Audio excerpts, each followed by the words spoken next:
Well, yesterday marked 1 year since the deadly explosion outside Kabul airport in Afghanistan that killed 13 U.S. soldiers and an estimated 170 Afghans. 13 young lives cut short by blatant failures of the Biden administration and a chaotic withdrawal that, well, Biden called, quote, extraordinary success. But many saw it differently, saying it was, in fact, a foolish move by the president to pull out the way he did, relying on the Taliban to secure the airport's perimeter while abandoning Bagram Air Base, releasing thousands of terrorists and leaving behind billions of dollars of military equipment. Last year, during the dignified transfer of the 13 fallen soldiers, Joe Biden could be seen checking his watch multiple times during the ceremony as those flag-draped coffins were carried off the plane at Dover Air Force Base. The families of those fallen soldiers called it one of the most disrespectful things they'd ever seen. Well, joining us now to discuss is retired U.S. Army veteran Cory Mills. Cory, thank you for your time this Saturday night. The White House released a statement on Friday. The president made no public comments regarding this one-year anniversary. And when asked, if he spoke to some of the families of the fallen, here was his response. Mr. President, have you spoken to any of the family members of the 13 soldiers who died last year in Afghanistan? Not today, but I have spoken in the past. Cory, why no phone calls to these families? Well, the first thing we should be asking is why didn't he actually pay the necessary respects to even recognize these 13 fallen heroes during the State of the Union speech? And when asked about that, he said he just didn't have time.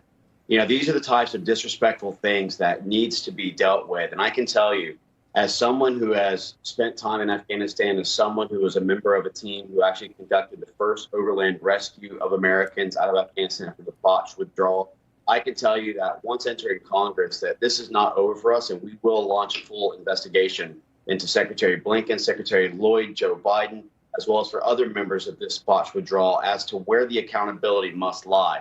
We know this was preventable. We know there was Americans left behind, and the American people deserve answers. Cory, yesterday, none of the major morning news networks, not Good Morning America, not CBS Mornings, or the Today Show mentioned that it's been 1 year since those 13 service members were killed in Afghanistan. Why do you think that's the case? Why is the left-wing media avoiding this subject? Well, it's the same way as all legacy media. They continue to try and cover up for the Biden administration and all their mistakes.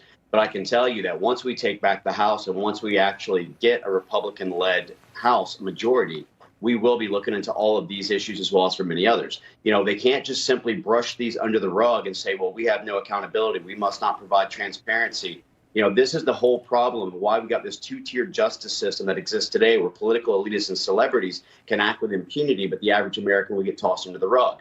We need to stop this when we take back the House, and we need to hold Biden and his administration accountable for all of these faux pas. This past week, of course, the Taliban celebrating its 1 year since taking over Afghanistan when they were able to seize $7 billion, that's billion with a B, in U.S. military equipment, Cory.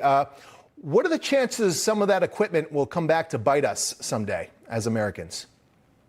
Well, it's exceptionally likely. I mean, what Joe Biden has essentially done is created the most well-equipped militia and terrorist organizations in the world.